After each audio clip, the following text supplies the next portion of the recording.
What do you mean Santa's got enough reindeer? I hope you laughed, because I got mauled after that. Oh well, let's get to it.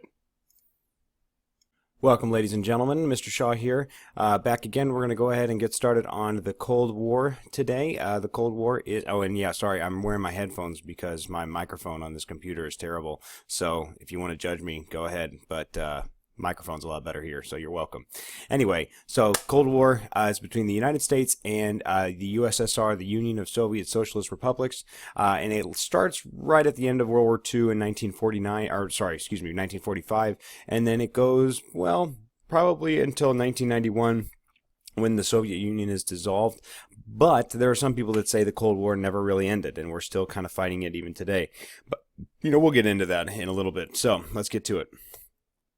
All right, so first up, the Cold War. What you need to know, the definition is this first bullet, is a strategic, political, ideological struggle between the United States and the USSR. Again, it's we talk about it as a war. It is a struggle. Going to the bottom bullet here. It says it's cold because there was no direct military conflict between the two nations. So that's again kind of.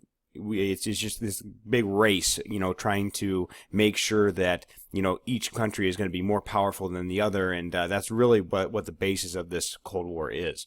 And it is based upon the mutual distrust of others' intentions. Basically, both feared aggression by the other. The USSR was worried the United States was going to, try to take territory that it had. And the U.S. was worried that the USSR was going to try to spread communism.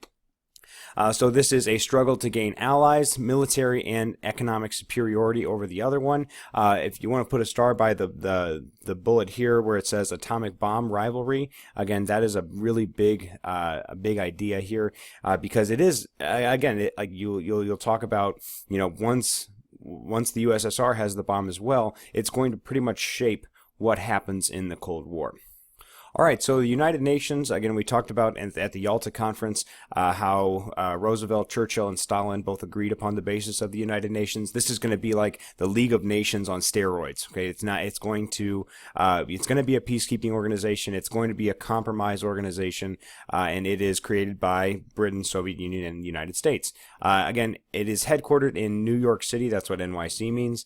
All nations were invited. Five of those nations were given special consideration on the Security Council, and you can imagine what 5 nations those would be. And they would basically determine the usage of armed intervention. So if there's a problem in the world, the United Nations would have military troops, and they would determine where to send them or if to send them for certain problems. The United States, Britain, France, the USSR, and China were permanent members, and those are the ones that were given the special consideration on the Security Council as well. And each of those 5 held a veto power. Okay, so that's very important. Again, that these 5 nations are going to be among the most important in the United Nations going forward. So we're hoping that this is going to prevent a World War III from happening, and so far it's been successful. Okay, so the Potsdam Conference was this was what actually ended the war, or where the treaties were signed in the summer of 1945. This is after Franklin Delano Roosevelt dies, so Truman is the new president, and he goes to the Potsdam Conference. So what's important about the Potsdam Conference is these two things. So Truman and Stalin are going to agree to, first of all, prosecute the Nazis for the Holocaust. Okay, and then Stalin is also going to agree to free elections in Poland. Now, that's relevant because Stalin is a communist, and he wants his territories to be communist as well. Now, that's really all you need to know about the Potsdam Conference, but that's going to lead to is the Iron Curtain. So when the free elections in Poland, they started to favor the non-communists, like the democracies, or the democratic parties, or anything else, any other kind of party that is not communist. Stalin is not going to be okay with. So when they appeared to favor these non-communists, he refuses to allow them. He stops the elections, and then he makes sure that communists are in charge. And basically, what he's going to do now is he sees that he thinks that Europe has been attacking him, okay, constantly, and he wants to kind of create a buffer zone for himself, for Russia, in order to, for protection. So the Soviets are going to try to control other countries in Eastern Europe, and they're specifically going to try to make them communist. And in 1946, actually, in a speech in Missouri, Fulton, Missouri, Winston Churchill claimed that an Iron Curtain had fallen over Eastern Europe. Now, what does that Iron Curtain mean? What does it look like? Well, it's an idea. There's not an actual Iron Curtain. The Iron Curtain is not the Berlin Wall. Please do not say that it's the Berlin Wall. What it is this is your definition, is your first bullet, is a political or military barrier that isolated Soviet-controlled countries in Eastern Europe. So again, in this part, like in the map you see here, the red line is going to be the quote-unquote Iron Curtain. So all of these countries on the on the eastern side are going to be communist-controlled. And then all the countries on the western side over here are going to be democratic, most likely, or at least friendly to democracies. So this is really important, because this is going to really set up a lot of the conflict that we're going to see happening, in the Cold War. So put a star by the second bullet. Stalin is going to react to the Iron Curtain speech by using Soviet resources to rebuild the military. Now, why is that relevant? First of all, the USSR was absolutely in shambles after, not in shambles, but they had used a lot of resources in World War II, and they had lost a lot of soldiers, a lot of civilians. So what Stalin should have done is he should have been using his resources to help rebuild the Soviet Union and make it into a better, more industrialized country that was going to be able to compete. Instead, what he did is he hears this Iron Curtain speech given by Winston Churchill, and he says, okay, this is them kind of, talking about attacking us again. This is them not happy about communism, and he is going to, instead of spending resources rebuilding the Soviet Union, he's going to spend them rebuilding just the military, and that will become relevant. Actually, that's going to be relevant throughout the entire Cold War, because that's part of the reason that there were so many problems in Russia and the Soviet Union as a whole, because Stalin kept spending money on the military instead of spending money, helping his people buy bread and stuff like that. Anyway, moving on. So we talked about at the Yalta Conference in post-war Germany, they decided to split it up into 4 zones. So here is Germany right here. Okay, and they split it up into 4 zones. So there was a Russian zone, British zone, a French zone, and then the United States zone. So what is relevant about this is that Berlin is the capital. Okay, it's the most important city in Germany, and so they decided to split that up as well, because they didn't want the Soviet Union to be in control of the biggest city in Germany. So they split that up as well. Here is just Berlin. So they split it up into the French, British, and U.S. sector, and then the Russian sector over here on the eastern side.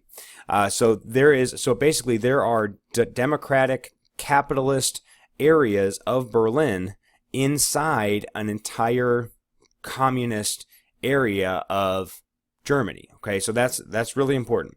So what is eventually going to happen is that France, Great Britain, and the United States are going to kind of combine their parts, because they're all democracies. They all get along. There's not really any reason for them to not just combine their zones.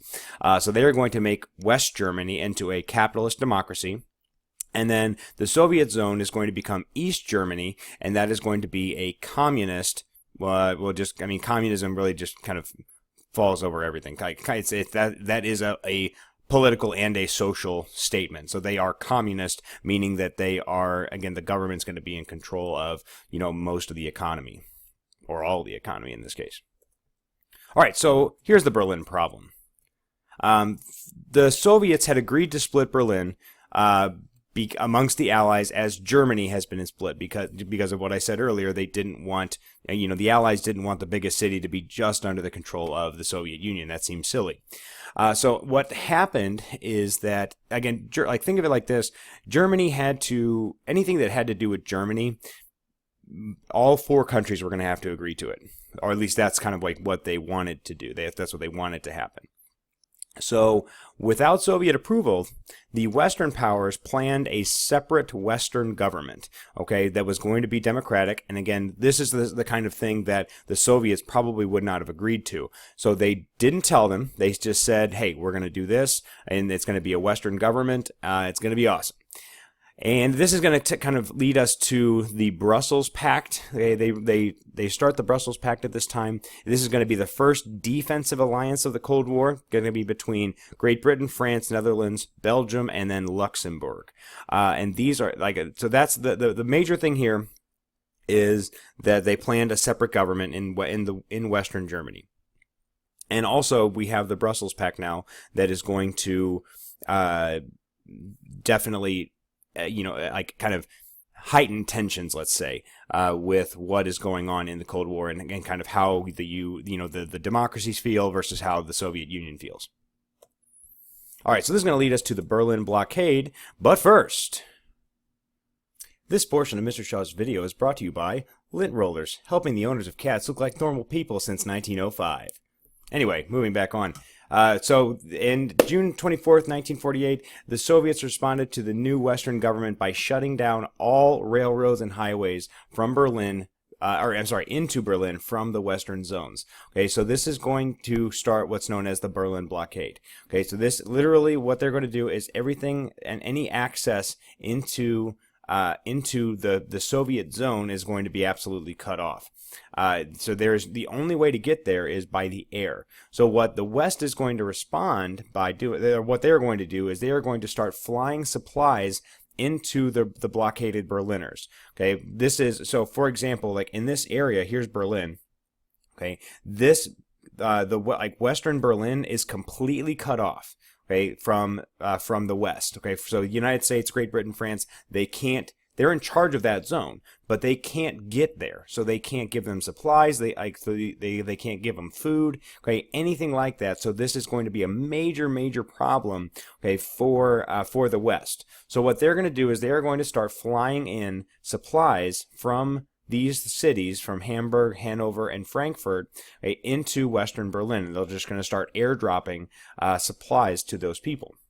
It cost $5 million a day, but it was worth it because these people, first of all, it's going to make, the West is going to look good. They're trying to, they're trying to help the people out. They're trying to, not be, they're not just like, all right, well, sorry, good luck. Hope you don't die. Okay, they're going to make sure that those people are taken care of, even though the Soviets are the ones that have committed this, infraction, or they are the ones that have cut them off. And that's exactly what ends up ending it, is that the Soviets look really bad. All the people are like, well, why did you do this? It seems like a complete overreaction. So 10 months after the blockade started, the blockade ended. They decided to just stop blocking people from coming in, and so that was it. Okay, Berlin blockade was over with. But this is our first major conflict of the Cold War, and you see how the West reacted. Again, here's just some pictures. There's some really famous people from this time who are really famous pilots that would actually bring chocolates, and they would do that. They would actually have little parachutes fall down, and they would the parachutes would come down for the kids, because there were just a bunch of kids that didn't have access to to those kinds of things because of the blockade. All right, so this is going to lead us to, we're going to kind of switch gears here. I'm going to talk about the next defensive pact that was made. This is called the North Atlantic Treaty Organization, also known as NATO. And NATO, again, is still around today. But again, this is our first, it's a defensive pact with Western Europe and the United States, and they are going to aid each other in case of attack. So again, you see we've got the U.S., Belgium, Britain, Canada, Denmark, all kinds of countries that these are just basically uniting the democracies of the West. That's going to lead us also to the Warsaw Pact. So the Warsaw Pact is going to be the communist version of NATO. Okay, they are created in 1955, so 6 years after NATO was created, and this is going to be a group of Soviet satellite nations that are nearby nations controlled by a stronger country. Put in parentheses right after stronger country, put USSR, because that's what we're really talking about here. And this is the Soviets' defensive alliance. And there's one major thing here is that the Eastern European nations that the Soviets were taking over were not allowed to leave. Ugh. Okay, guys, that's all for today. That's all for this one. Okay, thanks for watching. See you next time. We can't leave without thanking the star of our show. Big thanks to Arthur for being a good sport. See you guys.